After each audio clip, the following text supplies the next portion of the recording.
సినీ పరిశ్రమను ఏపీ ఆహ్వానిస్తోంది అన్నారు మంత్రి కందుల దుర్గేష్. సినీ పరిశ్రమ అభివృద్ధికి ప్రభుత్వం కట్టుబడి ఉంది అన్నారు.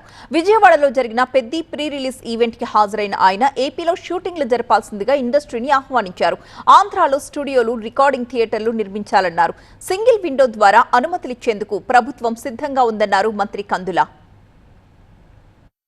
ముఖ్యమంత్రి చంద్రబాబు నాయుడు గారు, ఉప ముఖ్యమంత్రి పవన్ కళ్యాణ్ గారి తరపున ఒకే ఒక్క మాట చెప్తాను. ఆంధ్రప్రదేశ్ రాష్ట్రం సినిమా పరిశ్రమ అభివృద్ధి కోసం కట్టుబడి ఉంది. షూటింగ్ ఇక్కడ బాగా జరపండి, దాంతోపాటు మౌలిక సదుపాయాల కల్పన చేయండి. స్టూడియోలు కానీ, రికార్డింగ్ థియేటర్లు కానీ, రికార్డింగ్ థియేటర్లు కానీ ఇక్కడ నిర్మించండి. నిర్మాతలను ఆహ్వానిస్తున్నాం. సింగిల్ విండో ద్వారా మీకు అవకాశం కల్పించడానికి మేము సదా సిద్ధంగా ఉంటాం. మీరు ఇక్కడ షూటింగులతో పాటు మౌలిక సదుపాయాలు కల్పన చేస్తే స్థానిక ప్రతిభను కూడా మనం వాడుకున్నట్టు అవుతుందనేటువంటి మాటను కూడా మరొకసారి తెలియజేస్తూ, ఇంత మంచి కార్యక్రమంలో పాలుపంచుకునేటువంటి అవకాశం కల్పించిన మీ అందరికీ కూడా ధన్యవాదాలు తెలియజేస్తూ